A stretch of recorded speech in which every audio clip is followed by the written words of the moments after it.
우리 하나님 말씀을 봉독하도록 하겠습니다. 에베소서 6장 1절에서 4절에 있는 말씀입니다.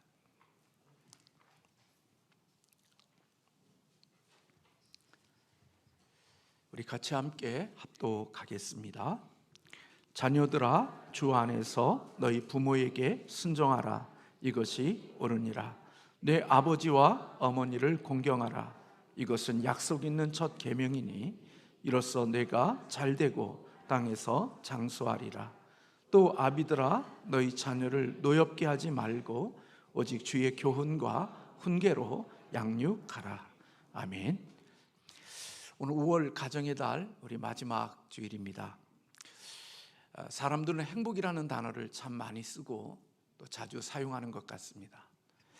행복한 가정, 행복한 교회, 행복한 마을. 저도 행복이라는 단어를 참 좋아합니다.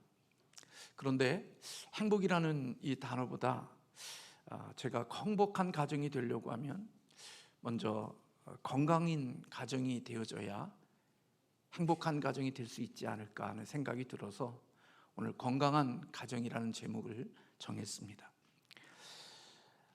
건강이라는 단어의 사전적인 의미를 보니까요, 정신적으로나 육체적으로나 영적으로 아무 탈이 없고 튼튼한 그런 상태를 가리켜서 건강이라고 그렇게 정의를 해놓았습니다. 건강한이라고 하는 것은 몸의 지체들이 병이 없이 각자마다 자기의 역할을 튼튼히 아무 탈 없이 해내는 가정을 가리켜서 우리는 건강한 가정이다, 그렇게 말할 수 있을 것입니다.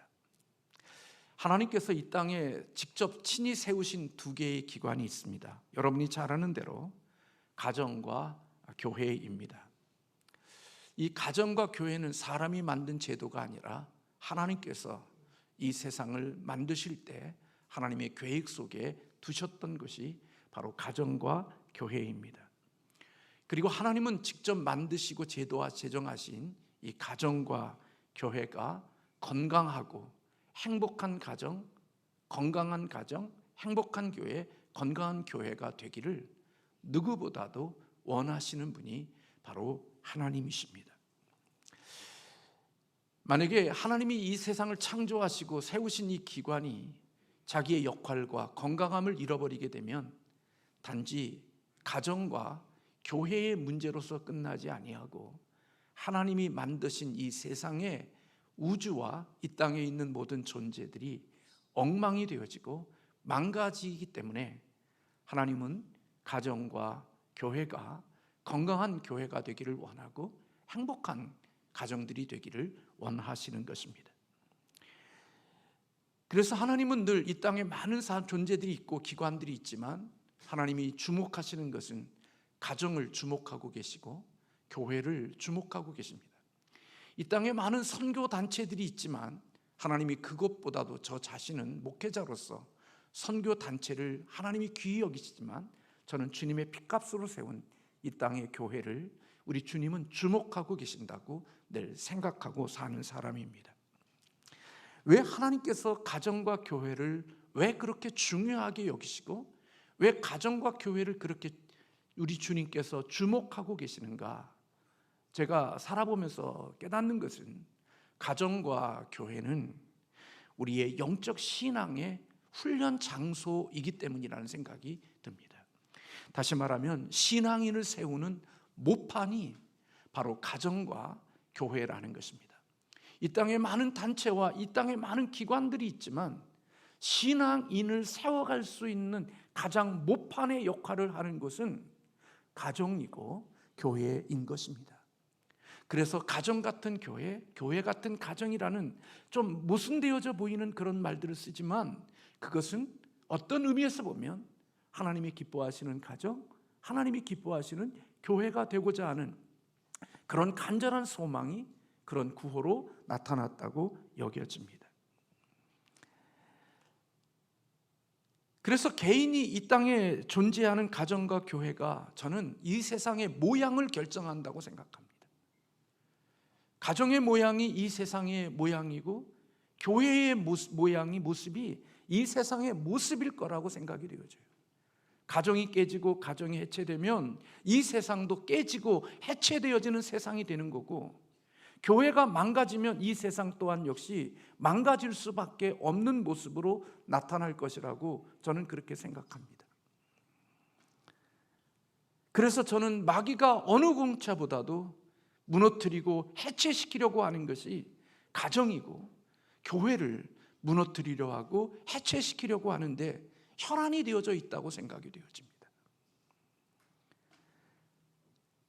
그래서 오늘 우리가 살고 있는 이 세상의 마귀는 어떻게 하든지 한 가정이라도 더 무너뜨리고 한 교회라도 무너뜨림으로 말미암아 이 세상이, 하나님의 나라가 세워지지 못하도록 하는 일에 오늘 또 온 힘을 다하여 자신의 일을 감당하고 있다고 여겨져요. 여러분, 살아가면서 하나님이 세우신 창조 질서를 따라 살아가는 가정들을 잘 주목해 보십시오. 하나님의 질서와 하나님의 창조의 원리를 따라 살아가는 가정들 속에 깊이 주목해 보면 그곳에 샬롬이 있다는 것을 발견하게 되어집니다. 평안함이 그 가정 속에 있음을 보게 되어져요. 그 가정을 들여다보면 왠지 불안하지 않습니다. 초조하지 않습니다.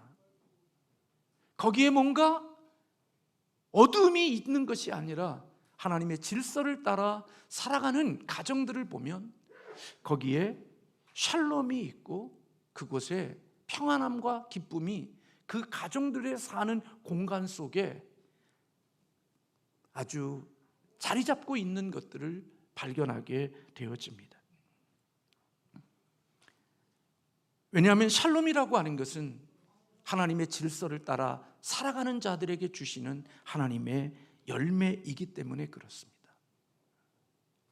이것은 목사나 장로님이냐 권사님이냐 교회 얼마나 오래 다녔느냐 그것과 별개 없습니다. 관계 없습니다.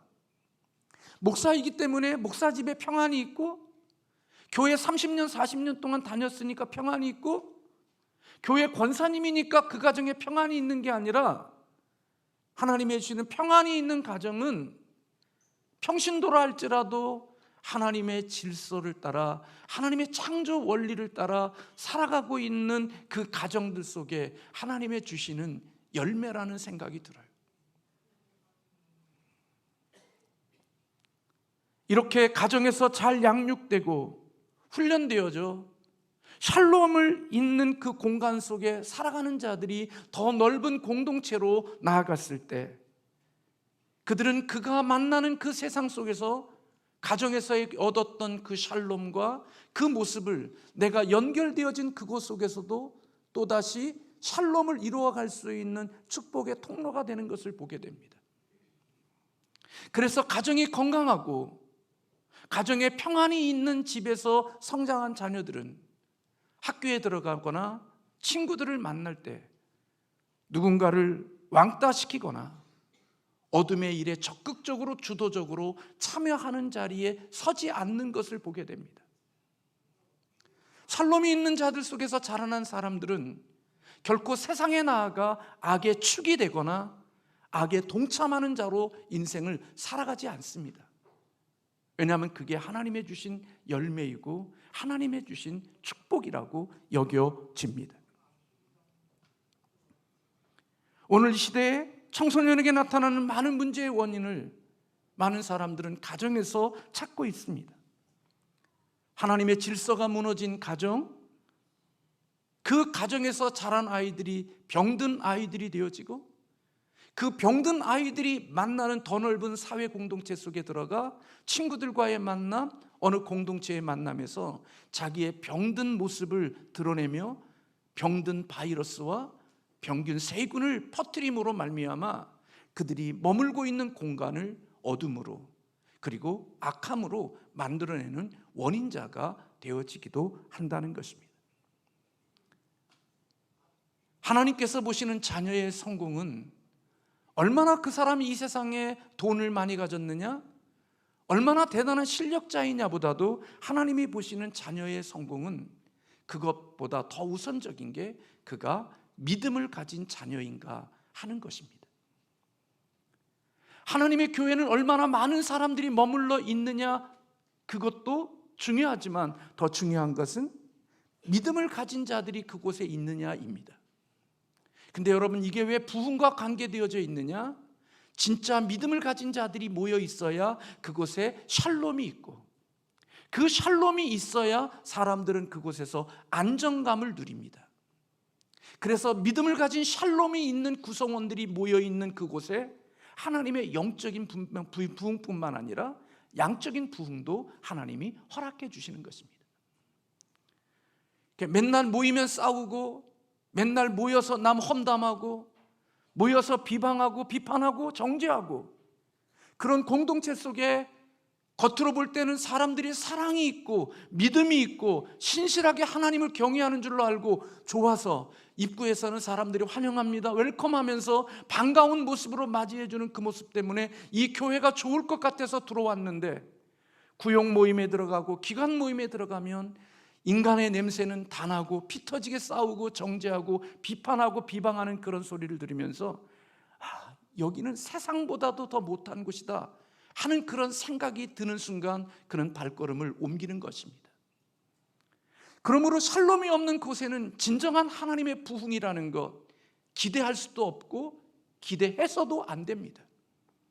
그런 자들이 모인 곳은 하나님을 예배하는 자지만 실질적으로는 예배를 끝나고 나면 진정으로 하나님을 사랑하려고 하는 사람들을 쫓아내는 그러한 사람으로 살아가는 공동체가 되어질 수 있는 것입니다.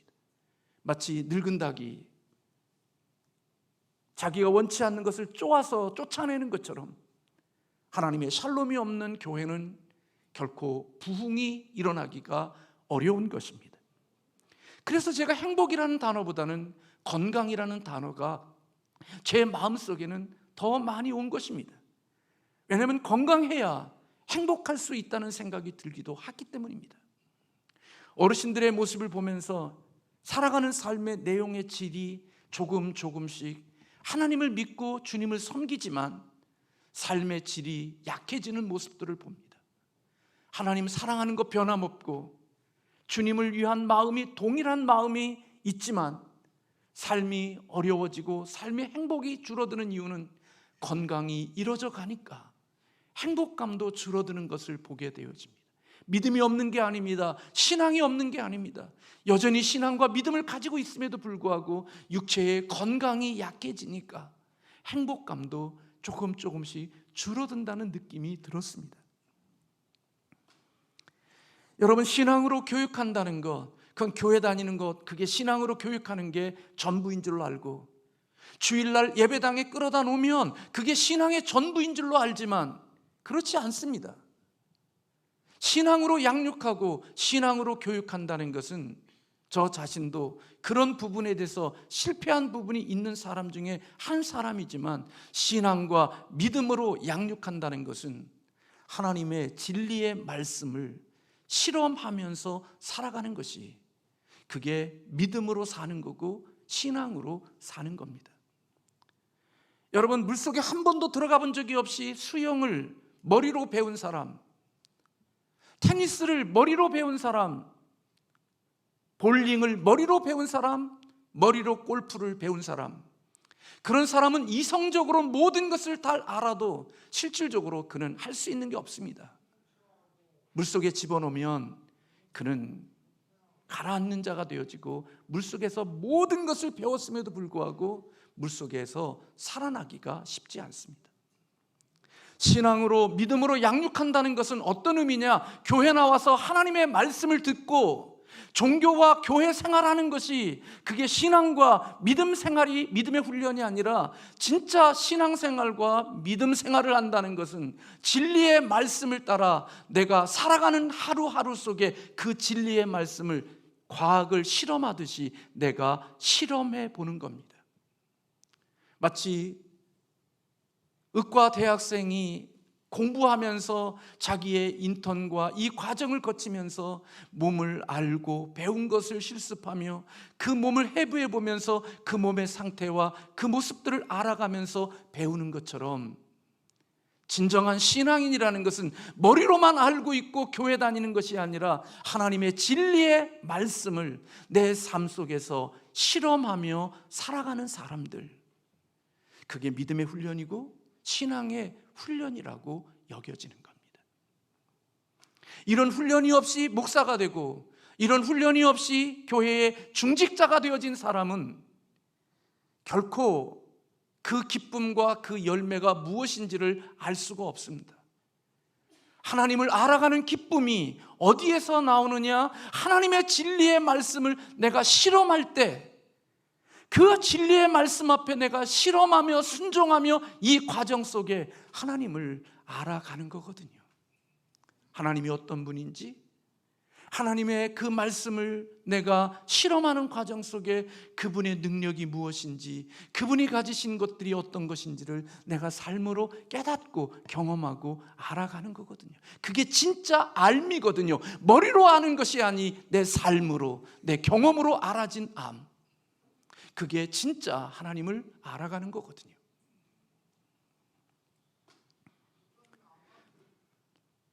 그래서 여러분, 이것이 별거 아닌 것처럼 보이지만 시간이 흐르면 그 간격의 차이가 너무 많이 납니다. 아브라함과 롯의 차이는 별거 아닌 것 같지만 시간이 지나면서 하늘과 땅의 차이였던 것처럼 하나님의 신앙과 믿음으로 양육한 가정과 그렇지 못한 가정은 시간이 지나고 나면 처음에는 별거 아닌 것 같아도 나중에 오랜 세월이 지나고 나면 하늘과 땅과 같은 차이가 있게 되어질 수 있습니다. 부모와 자녀의 관계, 부부의 관계, 이런 모든 것들 속에는 하나님의 질서가 있습니다. 오늘 우리가 읽은 에베소 6장 1절부터 우리가 4절까지에 있는 말씀을 읽었습니다마는 이것은 하나님이 가정해 주신 하나님의 질서입니다.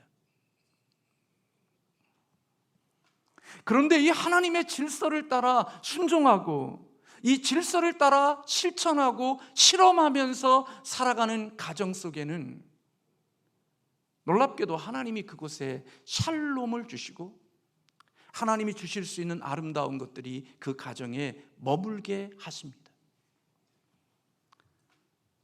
아내는 남편을 자신의 머리로 인정하고 남편에게 복종할 줄 알고, 남편은 아내를 주님이 교회를 사랑하는 것처럼 아내를 사랑하고, 자녀는 부모를 하나님 공경하는 것 같이 자녀는 부모를 공경하고, 부모는 자녀를 하나님의 주신 말씀대로 나의 부산물이 아니고 내 목적과 나의 한을 채우는 그런 존재로, 나의 부산물로 생각하지 않고 하나님의 그에게 주신 고유한 인격인 줄로 믿고 그를 그답게 하나님의 말씀으로 양육하고 노엽게 하지 아니하며 분노하지 않게 하며 그를 주의 말씀으로 교훈하고 양육하는, 하나님이 우리에게 주신 질서를 따라서 가정이 실험하고 그렇게 살아가다가 보면 하나님이 그곳에 하나님의 아름다운 것들을 담아 놓으신다는 겁니다. 요즘은 다 똑똑해서 자기 잘난 맛으로 살잖아요. 저도 내 잘난 맛으로 삽니다. 여러분도 여러분 잘난 맛으로 사시죠? 네, 무인도에서는 그렇게 사셔도 됩니다. 그러나 가정에 들어가거나 하나님이 주신 제도에 들어가면 자기 잘난 맛으로 살아서는 안 됩니다. 그 공동체에 들어가면 하나님이 세우신 질서를 따라 실험하며 순종하며 사는 자들이 되어야 한다는 것입니다. 참 자신은 똑똑하고 잘났다고 생각하는데 놀랍게도 남편에게는 사랑받지 못하는 여인들이 있습니다. 나는 잘나고 똑똑하다고 생각하는데 아내에게 존경받지 못하고 존중받지 못하고 살아가는 남편이 있을 수 있습니다. 그래서 가정에 들어가면 아내에게 존중받지 못하고 남편에게 사랑받지 못하니까 다른 곳에서 그 부족함을 채우려다가 보면 사단이 나는 겁니다. 하나님의 주신 질서 속에 그 속에서 누리는 샬롬을 맛보아야 되는데 그 샬롬을 맛보지 못하니까 이상한 여자들, 이상한 남자들을 통해서 내 샬롬을 맛보고 내 존재감을 누리려고 하다가 보니까 하나님의 주신 소중함들이 다 깨져버리고 해체되어지고, 그리고 대단하고 잘났다고 생각하는데 시간이 지나고 나면 나보다 훨씬 못났고 내가 비웃고 조롱했던 그 친구인데, 그는 하나님의 질서를 따라 순종하고 바보처럼 살아가는데 얼마 오랜 시간이 지나고 나고 보니까 그 가정에는 하나님의 주시는 샬롬과 평안과 하나님이 담겨놓으신 아름다운 것들이 그 속에 담겨져 있는 것들을 보게 되어지는 날들이 있게 한다는 겁니다. 하나님의 진리를 실험하며 살다가 보면 하나님의 형상이 내 속에 빚어지게 되죠. 오늘날 우리에게 중요하게 여기는 인성이 빚어집니다. 여러분, 우리의 본성은 자기중심적이고 이기적이기 때문에요, 그냥 내버려 두면요, 우리는 나 자신의 죄악 덩어리가 되어집니다. 저나 여러분이나 우리는 괜찮은 사람인 줄로 알지만 그냥 내버려 두면 죄의 죄덩어리입니다. 그래서 우리가 살아가는 곳마다, 들어가는 곳마다 자기 마음대로 살아가는 사람들을 보면 자기 잘났는데 그 잘난 그로 인하여 들어가는 공동체마다 깨지고 아프고 상처가 나고 거기에 고통이 머물게 되어지는 이유들이 있습니다. 그런데 별로 잘나지도 못했고 대단하지도 않는데 하나님의 질서에 순종하고 살아가는 자들에게는 그의 마음이 온유하고 따뜻하고 누군가를 사랑할 줄 알고 누군가를 배려할 줄 아는, 오늘날 말하면 인성이 있는 그런 사람으로 빚어지는 일이 열매로 나타나게 되는 것입니다. 그러니까 자기만 보는 게 아니라 이웃을 볼 수 있는 눈이 있고 이웃의 아픔이 눈에 들어오기 때문에 그 이웃의 아픔에 대한 마음을 가질 수 있는 사람이 되는 것, 그건 하나님이 그에게 주신 은혜입니다.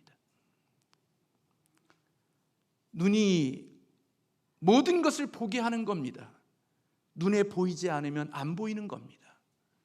눈에 보여야 볼 수 있고 눈에 보아야 마음도 열리는 것입니다. 그런데 하나님의 질서를 순종하고 그 질서에 내가 실험하며 살아가는 사람들에게는 주님의 눈으로 볼 수 있게 하시는 눈들이 열려지는 축복을 허락해 주신다는 겁니다. 어렸을 때부터 하나님의 눈으로, 하나님의 마음으로, 하나님의 렌즈로 세상을 볼 수 있는 자가 되어지기에 이웃의 아픔을 보면서 이용해요, 그 아픔을 통하여 자기 승리를 만들어가는 게 아니라 아픔을 감싸주고 아픔을 도와주고 그 아픔을 가지고 함께하는 자리에 나아가고자 하는 따뜻한 마음을 가진 한 인성이 있는 사람으로 빚어지는 겁니다. 우리 자녀들이 성적 잘 받아오면 부모는 기쁘고, 저도 마찬가지지만 기쁘고 즐겁는데 그 아이가 한 공동체에 들어가서 많은 사람들에게 고통과 아픔을 주는 악의 축으로 살아가고 있는 것에 대한 아픔은 전혀 보지 못하죠. 오늘 그로 인하여 고통받는 사람들이 얼마나 많아지고 있는지를 보지 못하고 단순히 성적 하나 좋은 것만으로도 우리는 모든 것이 된 줄로 착각하고 살지만 시간이 지나고 나면 그로 인하여 눈물 흘릴 날들이 참 많이 있게 되어지는 거죠. 건강한 가족들이 되어진다는 것은 서로에게 헌신하는 자가 되어지는 것이고 서로의 아픔을 생각하며 돌볼 수 있는 자가 되어지는 것이 바로 건강한 가정이 되어지는 것이고 그 속에 샬롬이 있는 거죠. 그래서 건강한 가정은 서로 위기를 만날 때일수록 더 끈끈해지고, 위기가 없을 때는 서로 각자 주어진 자리에서 아무 문제 없이 각자 살지만 인생의 위기를 만나게 되면 각자 살던 그 삶의 자리에서 연약한 그 자리에 하나로 마음을 모아서 그 문제를 해결해 내려고 하는 모습의 건강한 순기능적인 가정의 모습을 가지게 되는 거죠. 저희 집사람이 자녀를, 우리 하나를 좀 보잖아요. 언제 저녁에 좀 오후에 아이가 계단에서 넘어져서 이렇게 좀 피가 나서 병원에 갔어요. 병원에 제가 차를 태우고 가서 제가 밖에 있는데 집사람이 의사에게 아이를 보면서 무척 혼나더라고요. 왜 할머니가 아기를 보냐고. 엄마가 아기를 봐야지 왜 할머니가 아기 봐서. 지금 할머니 두렵죠? 아기도 두렵지만 또 자식 새끼 두렵죠? 그래서 벌벌 떨고 있죠? 막 꾸중하더라고요. 그래서 제가 밖에서 듣고 있다가 이제 다 끝나고 왔는데 보니까 큰 병원으로 가라는 거예요. 흉터가 생길 수 있으니까. 제 자식 같으면 안 갑니다. 그 정도는 무슨 큰 병원을 왜 가요? 그냥 반창고 하나 데일밴드 하나 딱 붙이면 다 끝나는 거지. 그거 갖고 무슨 대학병원을 가요. 그래서 서울대학병원을 추천해 주더라고요. 차 타고 저녁 시간에 응급실로 가서. 저희 집사람은 또 자식에 대한 그런 게 있잖아요. 막 혹시라도 저기 할까 봐 막 그래요. 저는 그런 모습들이 막 짜증이 나요. 아픔도 있지만 그거 흉터 나면 좀 나는 대로 살지 그거 없애려고 막 큰 병원 가죠. 근데 내 자식이 아니니까. 그래서 그렇게 하고 있는데 만약에 전화가 와서 집사람이 전화를 했는데 만약에 우리 자녀가 어머니 얼마나 마음 아프고 얼마나 힘드셔요. 너무 걱정하지 마세요. 그 정도 상한 거는 다 나면서 괜찮으니까 어머니 놀라지 마세요. 잘 나아질 거예요. 그렇게 자녀가 이야기를 했다면 엄마의 마음이 어떨까요? 전화해서 엄마, 애기 어떻게 본 거야? 뭐 한 거야 도대체? 만약에 그렇게 전화를 했다면 어떨까요? 에이씨.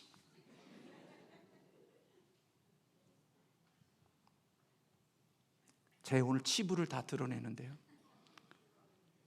저희 집안에 무슨 행사를 해서 가족이 모여서 식사를 하기로 했어요.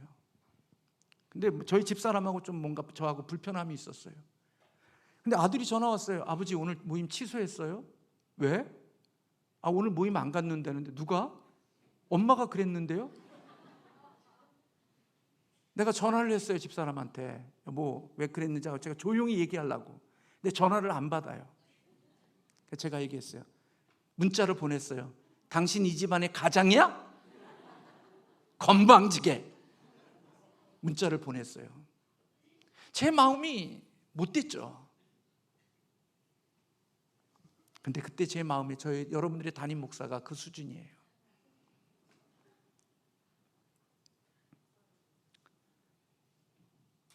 하나님의 주시는 가정은요, 이와 같이 서로를 배려하고 아픔 속에 있을 때 서로를 위해서 더 많이 배려해 줄 때 그 아픔이 치유되어지는 거예요. 힘을 얻는 거예요. 그래 건강한 가정은 이런 순기능적이 자기 사랑으로 몰입되어져 있지 않고 자기 사랑을 넘어 이웃 사랑에 가장 가까운 가족에게 그 사랑의 마음이 흘러갈 수 있었을 때 아프고 어려워도 그게 싸매어지고 회복되어지고 치유되어지는 은혜가 있는 거예요.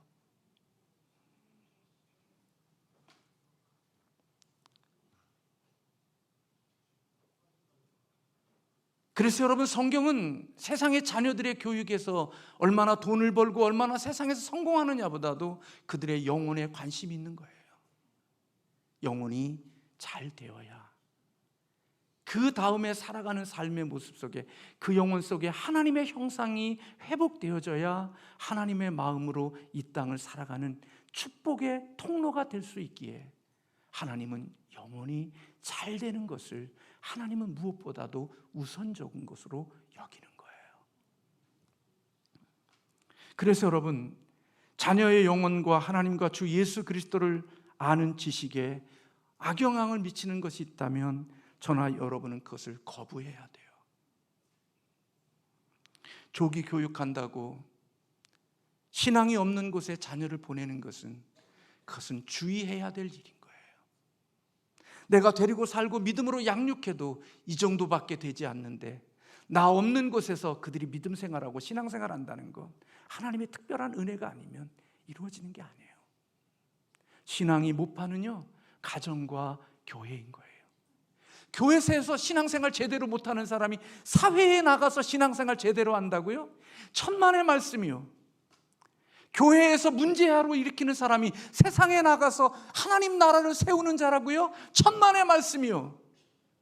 교회에서 건강한 신앙인으로 양육되어진 자가 세상에 나가서도 거기에 하나님의 나라를 세우는 자이지, 교회의 문제투성이가 세상에 나가서 하나님 나라를 세우는 법은 없는 거예요.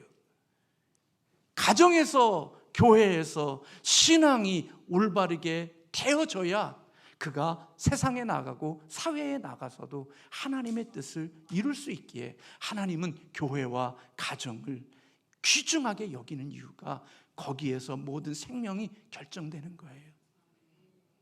여러분, 엄마들이 왜 어린 생명을 잉태한 다음에 먹는 것, 마시는 것, 그리고 보는 것, 왜 그렇게 애를 씁니까?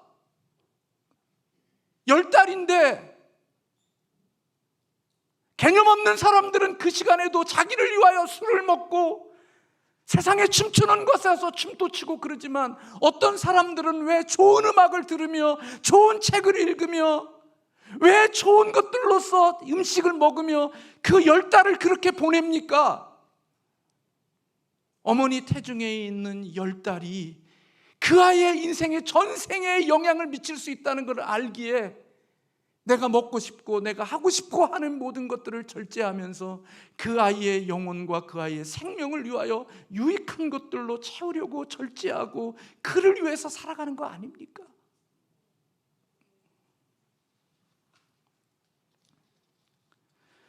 저나 여러분이나 하나님을 이 땅에 섬기면서 자녀들이 돈 많이 벌고 높은 자리에 앉은 거, 그것을 기뻐하지 마시고, 그것도 기쁨이 되지만 신앙 교육은 포기하지 않는 저와 여러분이 되시기를 주님의 이름으로 축원합니다.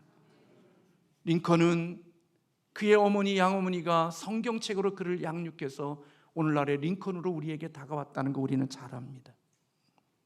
하나님이 함께 해주시는 사람, 어떤 세상의 변화가 있다 할지라도 그것은 복 있는 사람이 되어질 수 있는 것입니다. 모세와 여호수아가 잘났습니까? 사무엘이 잘났습니까? 다니엘이 잘났습니까? 아닙니다. 성경은 그들을 잘났다고 말하지 않습니다. 하나님이 그와 함께 하셨다고 말합니다. 하나님과 관계를 맺는 삶이었다고 말하지, 그들 자신이 잘났다고 말하지 않습니다. 무명한 자 같고 별 볼 일 없는 자처럼 보이지만 하나님과 관계된 자들을 하나님이 복되게 해주셨다고 성경은 말씀하고 있는 것입니다. 엘리 제사장의 홈리와 비느하스, 제사장의 자녀였고 제사장이 섰지만 그 가정은 무너졌습니다. 비참한 결말을 맞이했습니다. 오늘 저와 여러분이 이 세상을 살아가면서 참 하나님 앞에 회개할 것이 있다고 하면, 부족한 것이 있다고 하면, 자녀들에게 신앙생활의 매력을 보여주지 못한 것, 저의 회개할 일이고 여러분이 회개할 내용이라는 생각이 오늘 말씀을 준비하며 들었습니다. 부족한 것이 있고 모자란 것이 많이 있는데, 신앙생활하는 우리 부모님들을 보니까 내 친구들의 집은 우리 집보다 가진 게 많고 부족한 게 없는데도 그 집은 밤낮 싸우고 다투고 서로 그냥 세상의 모든 건 많은데 행복하지 않는데, 우리 가정은 가진 것도 많지 않고 내놓을 만한 게 없는데도 불구하고 우리 가정에는 이상하게 샬롬이 있고 우리 가정에 들어오면 평안함이 있는 이 신비한 신앙의 매력을 우리 부모가 보여주지 못한 것이 우리의 회개할 내용일런지 모릅니다. 부모님의 삶이 이성으로는 이해되어지지 않는데 기가 막히게 하나님이 세상에 많은 것을 가진 사람보다 더 행복하게 해주시는 하나님의 이 신비로운 매력을 우리 부모가 보여줄 수 있다고 하면, 그 자녀가 그 매력을 보고 하나님에 대한 기대와 소망을 가지고 살아가는 자가 되지 않겠습니까? 그것은 세상의 지식에서 나오는 게 아니라 신앙의 힘에서 발견되어지는 것입니다. 그래서 성경은 사도 바울이 예배소서에서 성령 충만을 받으라고 그렇게 말하는 것입니다. 5장 18절에 성령 충만을 받으라. 그 성령 충만을 받으라는 그 말에부터 이어져서 아내와 남편, 자녀와 부모, 종과 상전, 그런 모든 관계들에 대한 부분들을 설명해내고 있는 것입니다. 다시 말하면 하나님과의 관계, 성령의 충만함의 관계가 부부의 관계, 부모와 자녀의 관계, 직장 생활하면서 상전과 그 밑에 있는 사람으로서의 관계 속에 좋은 올바른 관계를 맺으면서 하나님의 주시는 샬롬을 이루며 살아갈 수 있는 복의 통로가 될 수 있음을 우리에게 가르쳐주고 있는 것입니다. 아무리 똑똑해서 회사 들어갔는데 상사에게 미움받고 친구 동료들에게 어울리지 못해서 왕따가 되어 그곳에 1년 만에 뛰쳐나오고, 이곳에 저곳에 갔다가 또 1년 있다가 뛰쳐나오고, 인간들 비판하고 정죄하며 이 인간들 이 새끼들 못 써, 쓰레기 같은 놈들이야, 그리고 자기만 항상 옳다고 생각하며 한 주루에 한 번 들어가 뿌리를 내리지 못하고 변방을 빙빙 돌다가 세월을 허비하며 세상을 한탄하고 세상을 원망하고 사람들을 원망하며 사는 사람이 아니라 어렵고 힘든 그곳에 들어가서도 그것을 좋은 것으로 바꾸어 갈 수 있는 영향력 있는 사람이 되어지는 것, 그거는 신앙인에게 주신 하나님의 복이라고 여겨집니다. 저와 여러분의 가정이 이런 건강한 가정이 되기를 주님의 이름으로 소원합니다. 늦었지만 늦은 때가 가장 빠른 줄로 믿고 다시 하나님께 기도하며 우리 이런 가정들을 세워가는 은혜가 있기를 주님의 이름으로 축원합니다. 기도하겠습니다.